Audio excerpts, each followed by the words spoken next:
오늘은 감사는 예수 피의 공로로 구원받은 자의 증거라는 제목으로 말씀을 전하도록 하겠습니다. 하나님이 온 우주 만물을 창조하셨죠. 하나님께서 누구를 위해서 우주 만물을 창조하셨습니까? 바로 우리 인간을 위해서 만물을 창조해 주셨습니다. 하나님은 우리 인간의 육신을 위해서 태양 에너지를 공급해 주시고 비를 내려주시고 모든 만물을 자유롭게 사용할 수 있도록 해주셨습니다. 기독교인들이라면 당연히 이 복이 하나님에게서 왔다는 사실을 다 알고 있습니다. 또 우리 인간의 육신이 끝나면 우리의 영혼이 천국에 가느냐 지옥에 가느냐 하는 엄청난 문제에 직면하게 되는데 하나님은 그때 우리가 지옥 가지 말라고 자신의 독생자 예수 그리스도를 우리에게 주셨습니다. 그런데 복음을 듣고 예수 믿어서 하나님 말씀은 영원한 진리이고 불순종은 죄다 라는 사실을 알고 있으면서도 말씀대로 살지 않는 사람이 굉장히 많지요. 하나님은 너희는 영육간에 망하면 안 된다라며 하나님 말씀을 주셨는데 그 말씀을 무시하고 자기 마음대로 살아가는 사람들은 영원의 때 행복을 포기했다라고 봐야 할 것 같습니다. 여러분, 우리가 왜 신앙생활을 하고 있습니까? 우리가 왜 신앙생활을 합니까? 신앙생활은 내 영혼이 복을 받기 위해서 하는 것이고 내 육신의 때를 하나님께 영광 돌리기 위해서 우리가 신앙생활을 하는 것입니다. 그 속에서 우리가 해야 될 일이 있어요. 이게 뭐냐면 반드시 복 주신 하나님께 감사해야 합니다. 감사하지 못하면 어떤 일이 생기느냐? 감사하지 못하면 우리 속에 원망이 생기고 불평이 생기고 무관심과 짜증이 생기고 번민이 뒤따르고 은혜 베푸신 이에게 도전하다가 목숨 끝나면 지옥에 가서 영원한 고통을 당해야 됩니다. 하나님을 향한 감사가 메마를 때부터 죄가 시작이 돼요. 죄가 언제부터 시작이 되느냐? 하나님을 향한 감사가 내 속에서 메말라지기 시작하면 그때부터 죄가 시작됩니다. 저는 나이를 먹어가면서 내가 예수를 안 믿었더라면 어떻게 되었을까라는 생각을 참 많이 합니다. 나이를 먹어가면서 제 마음속에 소망이 있다면 언제쯤 주님이 오실까? 언제쯤 내가 주님이 계신 천국에 가게 될까라는 것입니다. 나이를 먹을수록요. 저 천국에 있다는 게 얼마나 감사하고 영원한 천국을 더욱더 소망하게 됩니다. 여러분, 우리가 천국에 소망이 없다면 나이 먹어가면서 늙어가면서 얼마나 못 견딜까요? 천국에 대한 소망이 없다면 세상 사람들은요. 정말 미쳤어 저 사람 이럴 정도로 그렇게 변해가는 사람들이 참 많이 있습니다. 여러분, 어떻게 해서 제가 이렇게 사는 복을 받았을까요? 예수를 만났기 때문에 내가 죽어 지옥 갈 죄를 들고 이 십자가에서 흘리신 예수님의 피공로를 만났기 때문입니다. 그 피공로로 말미암아 내가 속죄함을 받게 되었고 그래서 죄는 무효되었고 예수 피의 생명으로 영원히 살게 되었기 때문에 감사하며 살아갈 수 있습니다. 얼마나 감사한지요. 아침에 눈 뜨면 감사, 살아있음에 감사, 숨 쉴 수 있음에 감사, 먹을 수 있음에 감사, 걸어 다닐 수 있음에 감사. 얼마나 감사한 일이 많은지 모릅니다. 우리는 지옥 가던 길에서 구원받아서 천국으로 가는 사람들이죠. 여러분 맞지요? 네. 예수님은 우리를 죄에서 질병에서 저주에서 지옥에서 구원하시려고 십자가에서 살찢고 피 흘려서 죽어주셨습니다. 이것을 진정으로 믿는 사람은 감사하지 않을 수가 없어요. 감사하지 않을 수가 없다니까요. 우리는 하나님 앞에 평생 감사만 하면서 살아도 모자랄 그런 사람들입니다. 그런데 실상 우리가 살아가면서 얼만큼 감사하며 살아가느냐 하는 것입니다. 우리는 만물의 마지막에 가까운 이때 항상 시험에 들지 않도록 깨어 기도해야 됩니다. 감사하면 시험에 들기 때문에 그렇습니다. 감사를 잃어버리면 시험에 들기 때문에 그래요. 감사가 잊혀지기 시작할 때부터, 감사가 내 마음속에서 메말라질 때부터 우리는 시험에 들게 됩니다. 오늘 본문 고린도전서 10장 1절부터 2절을 보면 형제들아 나는 너희가 알지 못하기를 원하지 아니하노니 우리 조상들이 다 구름 아래 있고 바다 가운데로 지나며 모세에게 속하여 다 구름과 바다에서 세례를 받고 라고 말씀합니다. 무엇 때문에 이스라엘 백성들이 구름과 바다 가운데를 지나야 했을까요? 창세기 46장에 보면 가나안 땅에 흉년이 들자 야곱이 애굽의 총리가 된 요셉의 초청으로 가족 전체를 이끌고 흉년이 든 가나안 땅을 떠나서 애굽으로 이주하는 것이 기록이 되어 있습니다. 그런데 세월이 많이 흘렀죠. 그래서 요셉과 그 시대 사람들이 다 죽은 후에 요셉을 알지 못하는 새 왕이 이제 일어납니다. 그랬더니만 이스라엘 백성을 노예로 삼고 그때부터 학대하기 시작을 합니다. 이스라엘 백성들이 막 계속 번성하니까 겁이 났기 때문에 그렇습니다. 이스라엘 백성들의 노예 생활이 얼마나 고통스러운지 아우성 치는 소리가 하나님의 귀에 사무칩니다. 애굽의 바로 왕이 엄청난 노동량을 줘요. 이스라엘 백성들에게. 왜? 번성하지 못하도록. 그리고 완수하지 못하면 온갖 학대를 가해서 차라리 죽는 편이 나을 정도로 그렇게 이스라엘 백성들을 부려먹습니다. 그런데도 이스라엘 백성들은 날로 번성해 갑니다. 그러자 바로가 히브리 산파들에게 이스라엘 여인이 아기를 낳을 때 아들을 낳으면은 현장에서 죽여버려라. 그렇게 명령을 합니다. 이스라엘의 종자를 없애려고 그러는 것입니다. 그러나 산파들이 어떻게 합니까? 하나님을 두려함으로 애굽 왕의 명령을 어기고 남자 아기들을 살립니다. 그러자 이제 바로가 뭐라고 또 명령을 하냐? 애굽 사람들에게 이스라엘 백성 중에서 남자아이가 태어나면 모조리 다 나일강에 던져 죽여버려라. 그렇게 명령을 내립니다. 그런 험악한 시대에 누가 태어납니까? 모세가 태어납니다. 모세의 부모는요, 모세를 몰래 키워요. 몰래 키우는데 3개월이 지나니까 울음소리가 커져서 더 이상 키울 수가 없게 됩니다. 그러자 모세를 역청을 바른 갈대 상자에 담아서 나일강에 띄우죠.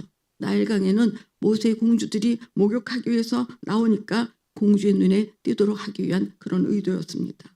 마침 바로의 공주가 목욕하러 내려왔다가 그 갈대 상자를 발견하고는 시녀에게 가져오라 명령해서 갈대 상자를 열어보니까 아기가 들어있는 것입니다. 그런데 그 아기가 얼마나 준우하게 생겼는지 자기 아들로 삼고 궁전에 들어가서 키우는데 40년 동안 애굽의 모든 선진 문물을 익혀서 뛰어난 인물로 성장을 시킵니다. 모세의 친모 요게벳이 모세의 유모가 되어서 키우지요. 근데 모세 친모 요게벳이 아들을 키우면서 뭐라고 가르칩니까? 너는 애굽 사람이 아니다. 너는 이스라엘 사람이다. 너는 아브라함의 후손 하나님의 사람이다. 너는 하나님의 사람이야. 너는 애굽 사람이 아니야. 너는 히브리 백성이야. 이렇게 주지시켰습니다. 그 말이 모세의 몸과 마음에 젖어듭니다. 여러분, 우리도 우리 자녀들을 좀 믿음의 사람으로 키워내야 됩니다. 믿음의 사람으로 길러내야 됩니다. 야, 너 공부 많이 해. 너 공부 잘해. 야, 너 뭐 좋은 대학 가. 이게 아니라 너는 하나님의 자녀다. 하나님의 자녀는 세상을 따르지 않는 거야. 하나님의 자녀는 하나님만 따르는 자다. 그래서 핍박을 받을 수도 있어. 욕도 먹을 수도 있어. 그러나 그럴수록 기도로 이겨내야 되는 거야. 절대로 믿음에서 떠나면 안 되는 거야. 그렇게 믿음을 심어줘야 합니다. 그래야 아이들이 자라서 학교에 들어가도 이상히 여기지 않아요.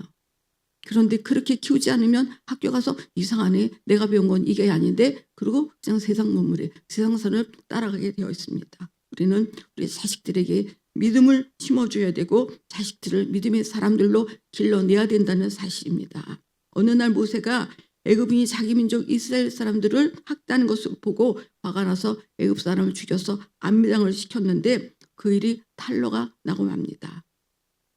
바로가 이 일을 듣고 모세를 죽이려고 하니까 모세가 미디안 광야로 도망을 칩니다. 그곳에서 모세는 이드로의 집에 양을 치고 이드로의 딸 십보라와 결혼해서 살죠.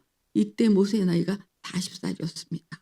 세월이 흘러서 모세가 80살이 되었을 때 하나님이 모세를 부르시죠. 그리고 애굽으로 들여보냅니다. 이스라엘 백성을 애굽에서 데리고 나오라는 것입니다. 모세가 하나님이 시키시는 대로 애굽 왕 바로 앞에서 10가지 재앙을 내렸는데도 애굽 왕 바로가 이스라엘 백성을 풀어주지 않습니다. 마지막으로 애굽 사람과 그리고 짐승의 모든 장자가 죽어가는 무서운 재앙을 내려서 이스라엘 사람들을 내놓게 만들지요. 드디어 이스라엘 백성들이 종살이를 끝내고 애굽에서 나와서 가나안 땅을 향해 갑니다. 그런데 바로가 애굽의 모든 군대를 거느리고 뒤쫓아옵니다. 뒤에는 바로의 군대가 쫓아오고 있고 앞에는 홍해가 가로막고 있습니다. 그러자 이스라엘 백성들이 야 모세야, 애굽에 매장지가 없어서 우리를 이 광야에서 죽게 만드느냐? 애굽으로 돌아가자. 그렇게 모세를 향해서 큰 소리를 지르며 막 원망을 합니다. 홍해 앞에 다다랐을 때는 이들이 더 거세게 애굽으로 돌아가자. 애굽으로 돌아가자. 우리가 왜 여기서 죽어야 되느냐? 그렇게 거세게 항의를 합니다. 여러분, 우리는요 여기까지 왔으면 세상으로 돌아가려고 하지 말고 하늘나라까지 가야 돼요. 왜 자꾸 세상으로 돌아가요? 세상에 그런 스마트폰, 인터넷, 육신의 요구 이런 것들이 아무리 세상으로 돌아가자 요구해도 우리는 포기하면 안 돼요. 세상으로 자꾸 돌아가면 안 돼요. 다 우리가 버리고 온 세상으로 자꾸 돌아가잖아요. 자꾸 유튜브로 돌아가고 자꾸 TV로 돌아가고 인터넷으로 돌아가고 이거 다 자꾸 세상으로 돌아가는 거예요. 우리는요 끝까지 이겨야 됩니다. 끝까지 이기는 자가 하늘나라에 갈 수 있어요. 성경 보세요. 그냥 세상 따르는 대로 그렇게 세상 따라 살다가 천국 간다는 말 없습니다. 이기는 자가 천국 간다. 이기는 자가 천국 간다. 계시록에서도 보면 계속해서 이기는 자가 우리는요 끝까지 이겨야 되는 거예요. 끝까지 이기고 여기까지 왔잖아요. 이제 자꾸 세상 왜 돌아봅니까? 하늘나라까지 가야 됩니다. 끝까지 이겨야 됩니다. 여러분 앞을 보니 홍해가 가로막고 있고 뒤돌아보니 바로의 군사들이 병거 600대를 이끌고 쫓아와요. 병거 600대면 어마어마한 거예요. 그걸 막 쫓아와요.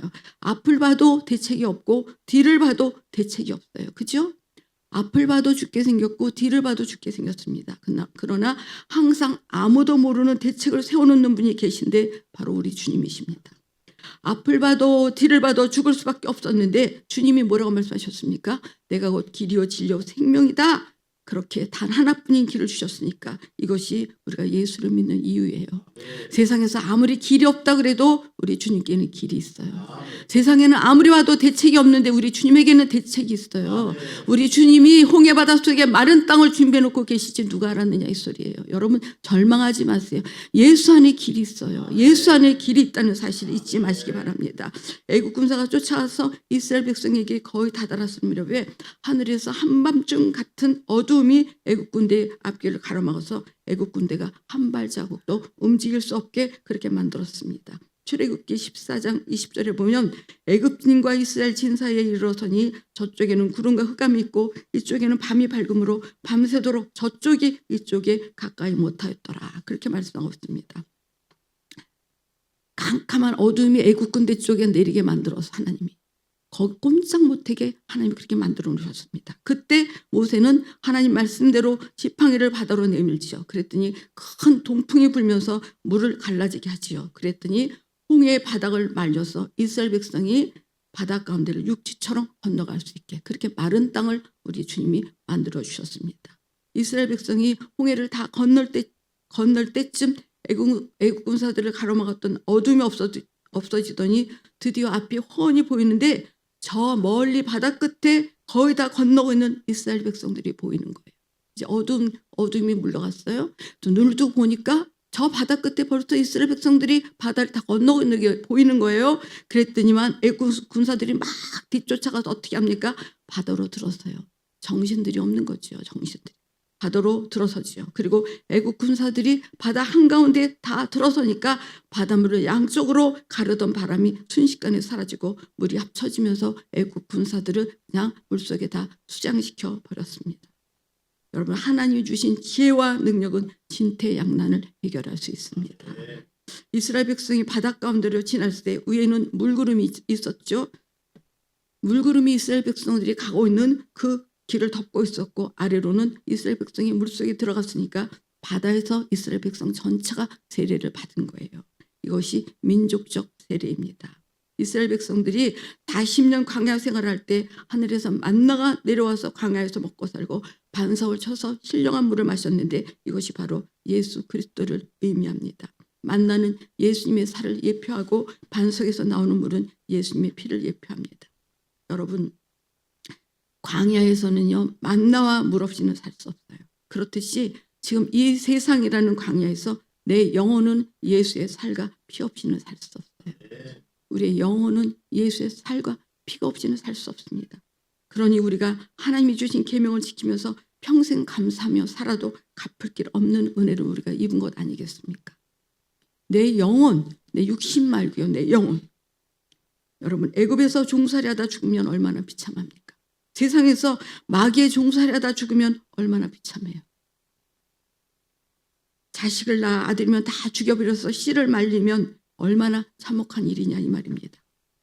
그 모세가 시내산에서 하나님께 십계명을 받아가지고 내려왔죠. 그런데 이스라엘 백성이 모세 말을 듣습니까? 모세 말을 안 들어요. 그리고 모세를 원망하고 덤비고 시험하고 간음하고 우상숭배하고 온갖 못된 짓을 다 합니다. 여러분, 사람이 양심이 있다면 하나님 앞에 어떻게 저럴 수가 있을까 싶을 정도로 그렇게 이스라엘 백성들이 못된 짓을 다 합니다. 여러분, 우리도 마찬가지. 우리에게 태양을 주시고 비를 주시고 만물을 주어서 이 땅에서 살게 하셨다면 당연히 신앙생활 잘하고 예배 잘 드리고 충성 잘하고 전도 잘하고 그리고 믿음으로 살고 모든 일에 감사해야지 않겠느냐 그 말입니다. 그런데 감사한 마음이 사라지니까 하나님을 멸시하면서 얼마나 못된 짓을 하느냐 이 말이에요. 감사하는 마음이 싹 다 사라지니까 결국 감사하지 않으니까 불순종하고 가진 못된 짓을 다 하는 거예요. 감사를 잃어버리니까. 고린도전서 10장 6절을 보면 이러한 일은 우리의 본보기가 되어 우리로 하여금 그들이 악을 즐겨한 것 같이 즐겨하는 자가 되지 않게 하려 합니다. 그렇게 말씀하고 있습니다. 여러분, 악을 즐겨한다는 것이 무슨 말이에요? 악을 즐겨하는 것, 이것은요 하나님과 반대로 산다는 거예요. 하나님은 악을 미워하는 분이에요. 근데 악을 즐겨한다? 그건 하나님과 반대로 사는 것. 하나님의 은혜에 도전하고 은혜 베푸신 하나님을 원망하고 산다는 그런 의미입니다. 악을 즐겨하는 사람은 하나님이 우리에게 주신 계명, 이것을 범하면 죄를 짓는 것이다. 내 영혼이 멸망하니까 절대로 범하지 말라. 그런 계명을 무참히 짓밟아요. 에이 뭐 이런 죄 좀 짓는다고 어떻게 되겠어? 무참히 짓밟아요. 그러니까 그런 사람들은 광야에서 다 어떻게 됐습니까? 다 멸망당합니다. 주님 재림하시는 그날 버림받을 자들이 다 이런 사람들이에요. 하나님의 계명 짓밟고 아이 뭐 이렇게 산다고 그렇게 악을 즐겨하는 사람들이 다 멸망받을 사람들이다 그런 말입니다. 고린도전서 10장 11절을 보면 그들에게 일어난 이런 일은 본보기가 되고 또한 말세를 만난 우리를 깨우치기 위하여 기록되었느니라 그렇게 말씀합니다. 여러분, 은혜에 입은 자가 감사하지 않는다는 것 정말 위험한 일이에요. 이스라엘 백성들 중에 어떤 사람들이 광야에서 멸망당했습니까? 먼저 우상 숭배하는 자가 멸망당했습니다. 고린도전서 10장 7절을 보면 그들 가운데 어떤 사람들과 같이 너희는 우상 숭배하는 자가 되지 말라 그렇게 말씀합니다. 어떻게 홍해를 건너기에서 애굽에서 건져주신 하나님을 버리고 다른 신을 섬깁니까? 그들이 애굽에서 어떻게 살았습니까? 온갖 학대를 당하고 자기 아들까지 다 날강에 던져버리는 그런 일을 당했습니다. 그런데 그 애굽에서 건져주신 그 하나님을 버리고 어떻게 다른 신을 섬기냐 그 말입니다. 여러분, 우리나라가 고려시대 470년간 불교 우상숭배를 했지요. 그리고 조선시대 500년은 유교 사상으로 조상숭배를 했습니다. 1000년간 우상숭배로 젖은 그런 민족이에요.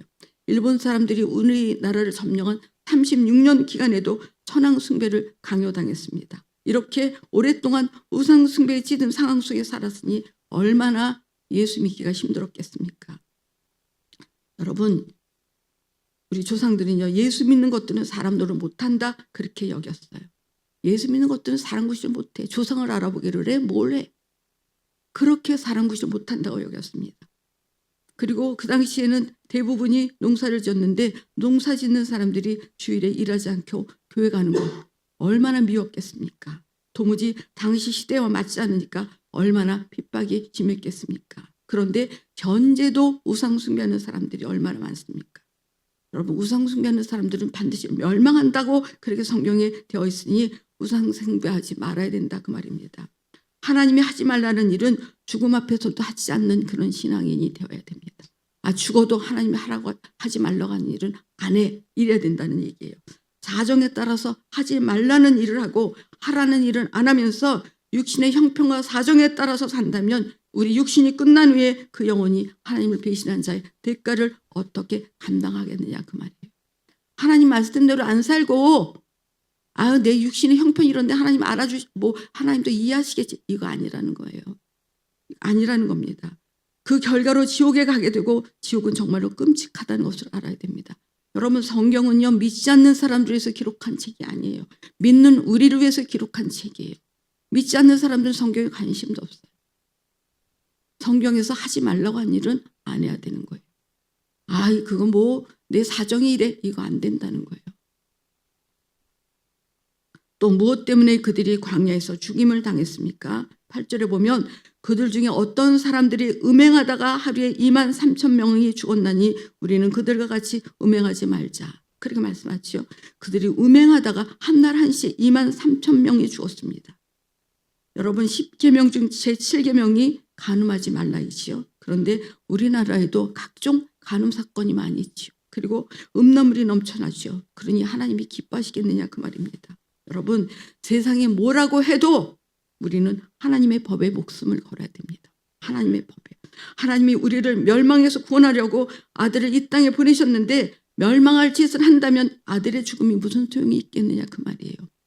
아들이 왜 이 땅에 와서 죽어주셨습니까? 왜 참혹하게 십자가에서 피 흘려 죽어주셨습니까? 우리를 멸망에서 구원하시려고. 그래서 하나님의 아들이 이 땅에 와서 죽어주셨습니다. 여러분 간음하는 자와 우상 숭배하는 자들에게 아들의 죽음이 무슨 소용이 있겠습니까? 아들의 죽음이. 하나님께서 하지 말라고 말씀하시면 하지 않아야 됩니다. 간음하지 마라, 우상 숭배하지 마라, 안 해야 됩니다. 하지 말라는 명령에 순종하지 않으면 멸망당합니다. 또 어떤 사람들이 멸망을 당했습니까? 9절에 보면 그들 가운데 어떤 사람들이 주를 시험하다가 뱀에게 멸망하였나니 우리는 그들과 같이 시험하지 말자 이렇게 말씀합니다. 주를 시험하는 사람들을 뱀이 다 물어 죽였다는 거예요. 얼마나 많은 죄악 속에서 사람들이 죽어가고 있습니까? 그래서 죄는 크든 작든 멸망이에요. 크든 작든 죄는 다 사망입니다. 그런데 사람들은 죄를 지어도 아무 상관없다 그렇게 생각해요. 요 정도 죄를 지었는데 회개하면 되지. 내가 예수 믿는 사람들이 내가 예수 믿는데 하나님이 설마 나를 죽이시겠어? 나를 지옥 보내시겠어? 여러분 지금은 괜찮더라도요. 지금 내가 당장 죽지 않았다 할지라도 육신이 끝나면 지옥으로 가서 반드시 그 죄값을 치러야 합니다. 지금은 괜찮아도 주님 오시면 버림받습니다. 그때부터 절망적인 고통은 영원합니다. 그러므로 죄를 남겨둔 자가 있다면 회개하라는 거예요. 아직도 죄를 짓고 있는 자가 있다면 회개하라는 거예요. 또 확실하게 회개했거든 2번 다시 하지 말라는 말이에요. 우리 예수님이요. 눈으로 범죄하면 눈 뽑아버려. 손이 범죄 찍어버려. 발이 범죄 찍어버려. 장애인으로 천국에 들어가는 것이 나아. 정상인으로 지옥에 가는 것보다 장애인으로 천국에 가는 것이 나아. 주님이 그렇게 말씀하셨어요. 죄를 찍어버리라 그렇게 말씀하셨습니다. 그런데 뭐 조금 죄 졌다고 그 죄 가지고 내가 지옥 가겠어? 회개하지 않으면 지옥 갑니다. 여러분. 왜 예수님이 오시자마자 하신 말씀이 회개하라 천국에 가까웠느니라. 세례 요한도 왜 회개하라 제자들도 왜 회개하라 다 회개하라고 외쳤습니까? 회개하지 않으면 그 죄가 우리를 지옥으로 끌고 가기 때문에 회개하라 회개하라 그렇게 외치신 것입니다. 또 어떤 사람들이 멸망을 당합니까? 10절에 보면 그들 가운데 어떤 사람들이 원망하다가 멸망시키는 자에게 멸망하였나니 너희는 그들과 같이 원망하지 말라 이렇게 말씀하고 있습니다. 여러분 어떻게 이 큰 은혜를 입고 하나님을 원망할 수 있겠느냐 이 말입니다. 그렇게 큰 은혜를 입고도 예수의 피의 공로로 구원받았다고 하면서 어떻게 또 죄를 짓고 예수 피 공로의 배신자가 될 수 있겠느냐 그 말이에요. 뻔히 이제 이거 죄라는 거 알면서 그 죄를 또 져요? 또 져요? 어떻게 은혜 받은 사람이 이럴 수가 있냐 그 말입니다.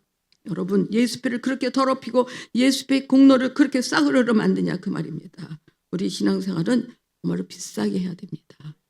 싸구려가 아닙니다. 우리가 받은 구원은 싸구려가 아닙니다. 여러분 원망은 안 했다지만 만약에 하나님이 언제 나에게 은혜를 베푸셨습니까? 하나님이 언제 나를 사랑하셨습니까? 하나님이 도와주시지 않아도 나 혼자 힘으로 살 수 있어요 라고 한다면 이것은 또 다른 각도의 원망입니다. 여러분 성령이 우리 안에 강하게 임할 때마다 어떻습니까? 기도하고 싶지요? 전도하고 싶지요? 충성하고 싶지요? 찬양하고 싶지요? 그래서 기도하고 전도하고 충성하고 찬양하며 그렇게 하루를 살고 나면 우리 마음이 얼마나 만족해요. 얼마나 기쁩니까? 여러분 감사 생활은 이런 것인데 감사 생활이 메말랐다면 이보다 불행할 수 없어요. 여러분이 말씀드리면서 여러분 한번 점검해 보세요. 내가 정말 감사하고 있는가? 원망하고 있는가? 여러분 하나님이 감사하라고 하신 이유는요. 감사를 망각하면 멸망하기 때문에 이스라엘 백성처럼 못된 짓을 하기 때문에 감사를 기억하고 내 영혼을 소생시키라 그렇게 말씀하고 있는 것입니다. 그리고 은혜 베푸신 하나님을 기억하고 돌아오라는 것입니다. 여러분 감사를 잘하면요 하나님을 얻습니다. 시편 50편 22절부터 23절에 보면 하나님을 잊어버린 너희여 감사를 잃어버린 너희여 이제 이를 생각하라. 그렇지 않으면 내가 너희를 찢으리니 건질 자 없으리라. 감사로 제사를 드리는 자가 나를 영화롭게 하나니 그 행위를 감사를 옳게 하는 자에게 내가 하나님의 구원을 보이리라. 그렇게 말씀하고 있습니다. 감사를 망각한 분량만큼이 죄예요. 감사를 망각한 분량만, 구속의 은혜에 대한 감사를 망각한 분량만큼이 죄입니다. 감사가 메말랐다는 것은 구속의 은혜를 망각했다는 것입니다. 구속의 은혜를 망각하면요 감사 잊어버리는 거 당연하죠. 감사하지 못하는 사람의 결과가 무엇일까요? 감사하지 못하는 사람의 결과는 구원이 없다는 거예요. 구원이 없습니다. 구속의 은혜를 망각했는데 무슨 구원이 있습니까? 다시 말해서 하나님의 아들의 피의 공로를 망각하고 거저 주신 은혜를 배신하는 자는 절대로 구원받을 수 없다는 거예요. 그 행위를 옳게 하는 자에게 구원을 보이리라. 감사를 옳게 하는 자에게 구원을 보이리라. 그렇게 말씀하고 있습니다. 우리는 받은 은혜 잘 계수해서 하나님이 옳다, 됐다, 그리고 흐뭇하실 만큼 하나님 앞에 감사를 올려드려야 된다는 사실입니다. 여러분 신명기 8장에 보면 애굽에서 나온 이스라엘 백성이 광야에서 40년을 살아도 하늘에서 내려오는 만나를 먹었고 그리고 반석에서 나오는 물을 마셨고 메추라기를 먹었으며 구름기둥과 불기둥으로 보호받았고 그리고 의복이 헤어지지 않았고 신발이 헤어지지 않았고 한 번도 줄이거나 목마르거나 발이 부르트지 않았다. 그렇게 말씀하고 있습니다. 광야에서 40년을 살았는데 의복도 헤어지지 않았고 신발도 헤어지지 않았고 발도 그렇게 광야를 헤맸는데도 부르트지 않았다. 한 번도 줄인 적이 없었다. 한 번도 목마른 적이 없었다. 이렇게 그들이 하나님의 은혜를 입었어요. 그런데 그들은 감사하지 않았어요. 원망과 불평을 입에 달고 살았어요. 여러분 우리는 어떻습니까? 우리 입에서 원망 불평 쏟아지지 않습니까? 우리 어떤 사람들입니까? 멸망길에서 다 구원받은 사람들입니다. 마귀 손아귀에서 구원받은 사람들이에요. 지옥 가는 길에서 구원받은 사람들이에요. 그러면 우리가 어떤 삶을 살아야 되겠습니까? 내 육신이 좀 불편하고 그리고 내가 좀 먹고 사는 게 힘들어도 감사를 입에 달고 살아야 되는 사람들이 원망과 불평을 입에 달고 살지 않았느냐 이 말입니다. 여러분 얼만큼 감사하며 살았습니까? 여러분 애굽에서 나온 사람들 중에 가나안 땅에 들어간 사람은요 여호수아 갈렙밖에 없어요. 그리고 나머지는요 다 어떻게 됐습니까? 장정, 남자 장정 20세 이상 장정만 해어려도 60만 명에 달하는 엄청난 무리가 광야에서 다 죽었어요. 여러분 감사를 잊으면 이만큼 저주받는다는 사실을 우리가 알아야 돼요. 감사를 잊어버리면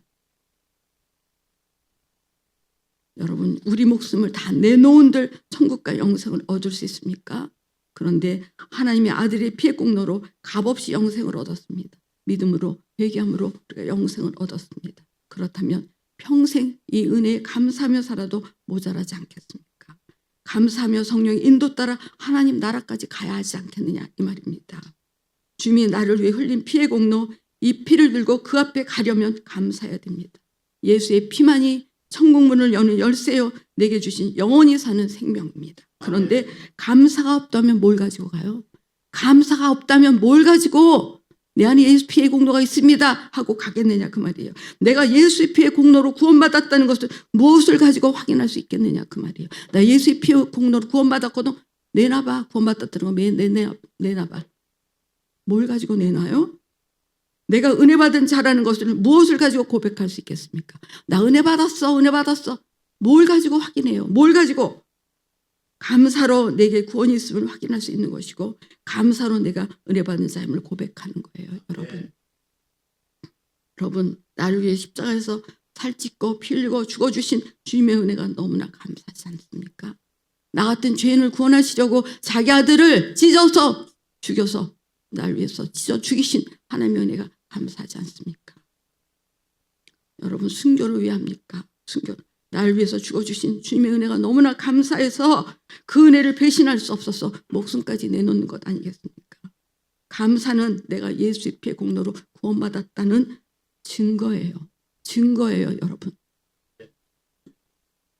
부디 주님이 주신 피의 공로를 들고 평생 감사하며 하늘나라까지 가는 저와 여러분이 되시기를 예수님의 이름으로 축원을 드리겠습니다. 이 시간